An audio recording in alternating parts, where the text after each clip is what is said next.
What's up? My name is Izzy.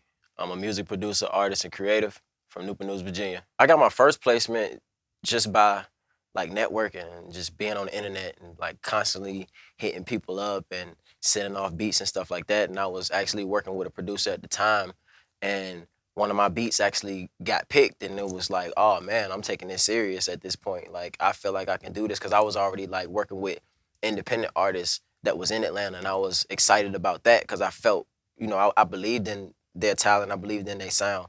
And that just like put the fuel under the fire and was like, yo, like, let's go. A few of my inspirations are Pharrell, Future. Um, man, it's kind of on spot, but Michael Jackson, Prince. I used to listen to a lot of old school music, like with my dad.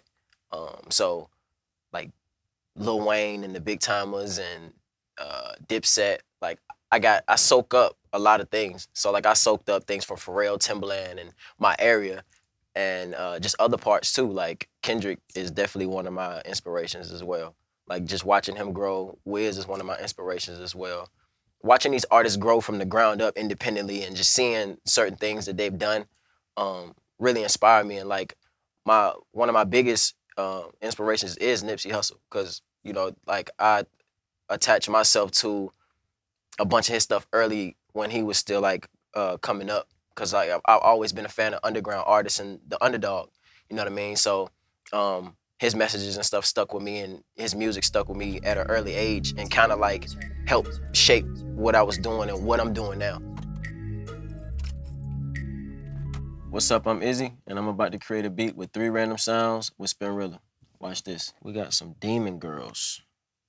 Hush, little baby, don't say a word. Mama's gonna buy you a mockingbird. And if that mockingbird won't sing, Mama's gonna buy you a diamond ring. Real creepy and weird. Like, then we got some rain sounds. Not too loud, real subtle. I feel like you can use these for like a texture, something to give it like a feel, something more felt than heard. And we got gun casing, 50 cal gun casing. I use Ableton more because it's more hands-on, like it's quicker. I used to use FL Studio, but this was just like worked out better for me. Because like I'm just like in the middle of like Pro Tools and FL Studio, and I feel like Ableton kind of bring both of those worlds together, and I can use it with my hardware. So I like to use the push. So that's really why I like to use Ableton. It's real user friendly. Everything's on one screen. So I'm gonna mess with these Demon Girls sound right fast. The first one. About to put some reverb on this to give it a not so, what do I want to say? A not so computer sound. Hush, little baby, don't say a word. Hush, little baby, don't say a word. Now I'm about to put a little plug-in I like to use up here. Sort of like gross beat, but not gross beat. You got a little difference to it. Let's see. And I change a few things around just to give it my own flavor. Hush, little, don't say it. Hush, little, don't say it. Hush, little, don't say it. Hush, little. And I normally just find one that kind of fits and works in. That'll give me another color. Don't sound too like computerized, something that you can't make. A lot of manipulation.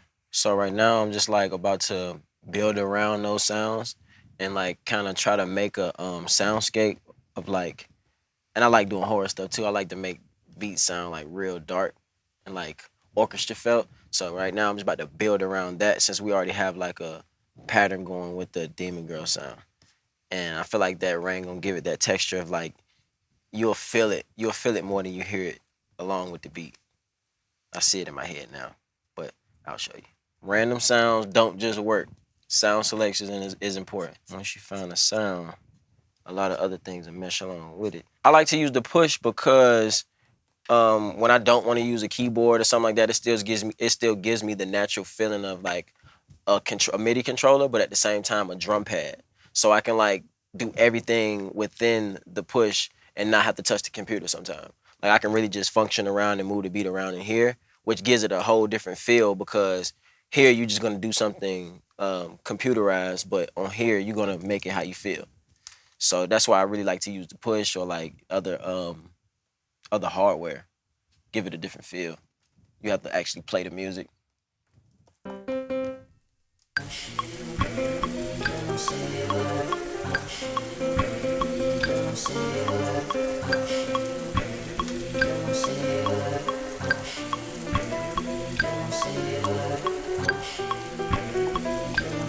Okay, we're in E minor, I believe.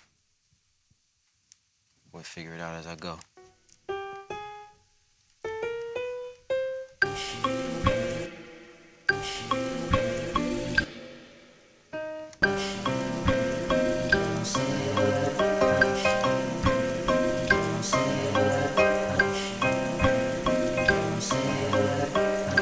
So what I did just then was I pitched it up some to match the piano because it was a little off. The sample had already had like its own pitch and tune, so I just kind of tuned it to match what I was doing. And now I'm about to build around that. Casings, I'm gonna make them more of like percussion, where it like makes sense at certain spots, where it kind of like gives you like more of a sound that you keep hearing and want to know what it is. So I'm gonna use it more like a symbol or something like that, more rather than just like a random sound in different places.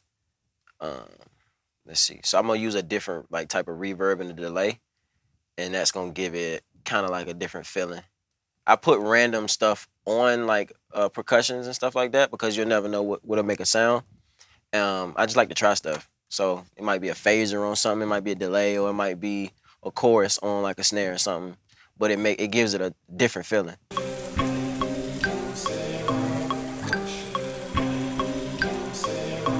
See, now it's more in the background. It gives you like more of like, okay, what is that? But now I'm about to take it to a different place and add a phaser on it.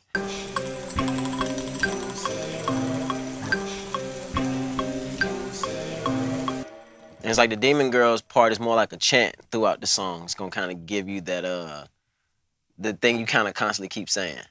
I'm gonna play the same melody that I'm playing with the piano with this next instrument, which is strings.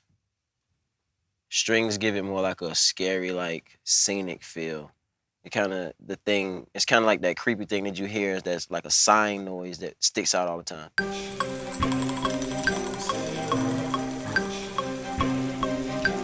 That's the wrong one, but that's the wrong one, but I like that one for some reason.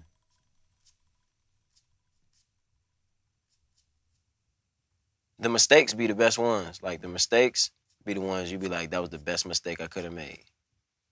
I think that's the beauty of producing. That's one of the like beautiful parts is you can like do something by mistake and it becomes your thing.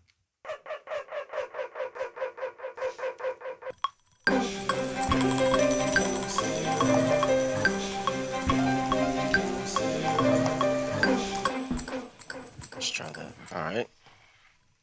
Now my favorite part, the drums. So we're gonna keep this simple. Keep it simple, stupid. Learn a valuable lesson in school. Simplicity works. I'm looking for something that's gonna still give it a bounce, but kind of hard-like, but still snap on the drums, kind of like really hitting hard to make it that trap record. You know what I'm saying? I feel like I'm gonna go a trap route with this one.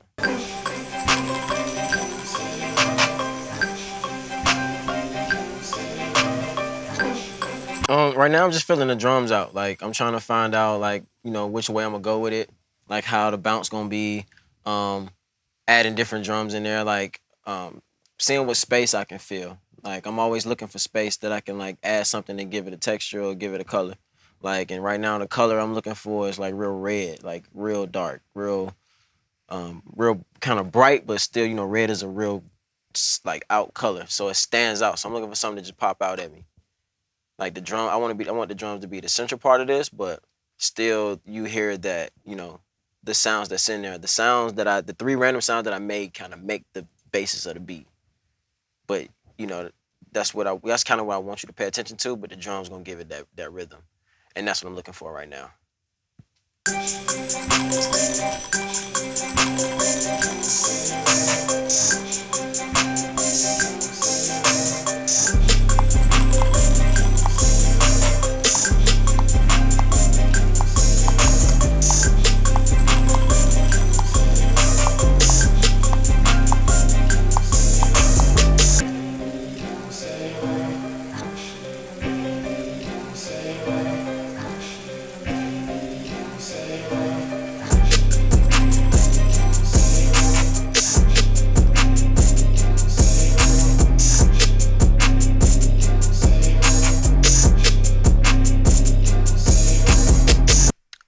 Okay, so what I just did was I added some like basically putting the beat in song structure. So what the artist will rap over, like how the intro would be the first four bars, and then like the hook and the verse. So I'm basically counting things and seeing like, okay, what is my ear tired of hearing, and I'll like take certain things out and basically balance the beat out and kind of give it that feel. So certain things come in and play little ear candies and remind you of like what the basis of the beat is. So basically, I normally just like try to find a escape of how the intro is gonna sound. Like I feel like the intro, when the intro first comes on and when the beat is first played, I try to make a picture out of that. So you'll hear the three. You're basically gonna hear the three sounds that I'm using um, within this part, but it's gonna like tell the artist, okay, where is this beat going? And that's the part where I kind of don't want. I want it minimal. I want to keep things minimal as possible. So I'll hear like I'll take a certain hi hat out or a clap out of a certain spot. Like it's still there, but it's just not playing in this one section. And that's how I kind of just break my stuff down. I'll have certain drops. That's how you kind of create drops and create like depth within the track. So yeah, like I had a hi hat sound. It was an open hi hat. It was kind of too loud. I normally just make my beat first to keep the hard part out the way of mixing, and then when I kind of get to the end in the song structure, I'll kind of bring my levels together and like bring it all together like the glue. So it's like I have a 3-step process when I make a beat. I'll make the beat randomly. I don't, I find sounds and stuff like that, structure it out, and then I'll mix it at the end so it makes a lot of sense. Like, okay, I want to turn this down. I want to pan this. I want to do this. Because once you do that, it gives the song more structure. It gives the beat more structure. It'll feel a different way. So like you might hear a hi-hat coming out of this speaker and another one coming out of that speaker, and like you use less sounds, but you took up more space. So that's what I'm doing, is like filling out the space because you have 100% of like everywhere. So I'm just trying to put everything in its own designated place.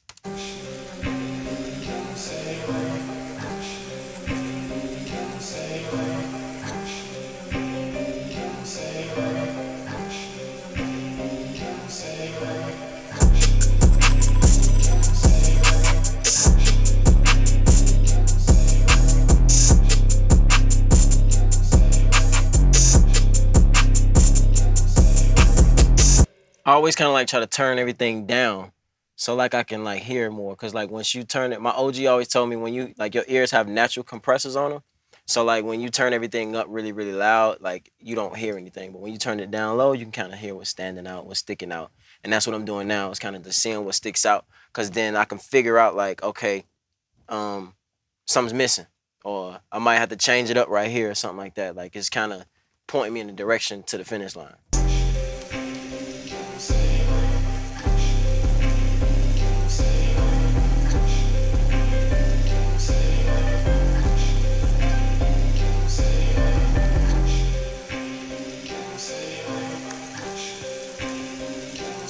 Yeah, so that's cool. And then I'll just loop it like that and turn it up and play it real loud. The story of my tag is crazy because I was sitting at home one day, and this is like, I had like a makeshift. I was like trying to make a makeshift tag. I was like, bro, how are people gonna know me?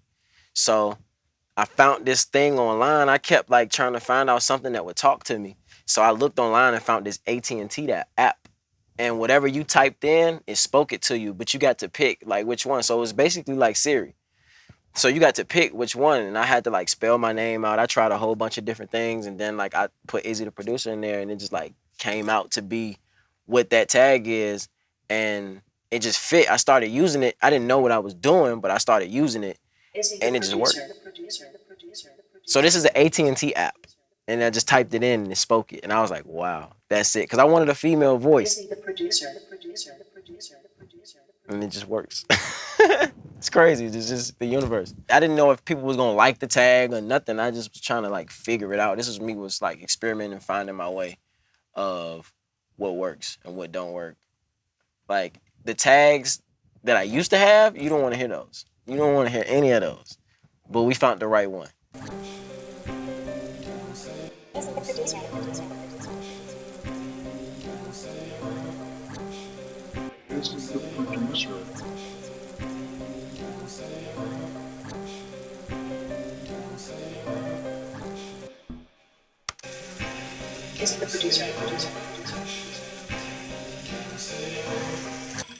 I'm actually liking this a lot now. I can definitely hear Baby Keem on this one. It's just I feel like it's a fun tempo, you know what I mean, and it's kind of dark. I could just hear him doing some fun, cool shit up here, something just to make people move. I don't know. He used a lot, like he used a lot of character in his voice, so I feel like that'll turn a beat into something else. But I could definitely hear him up here, probably like a Dolph feature, be fire.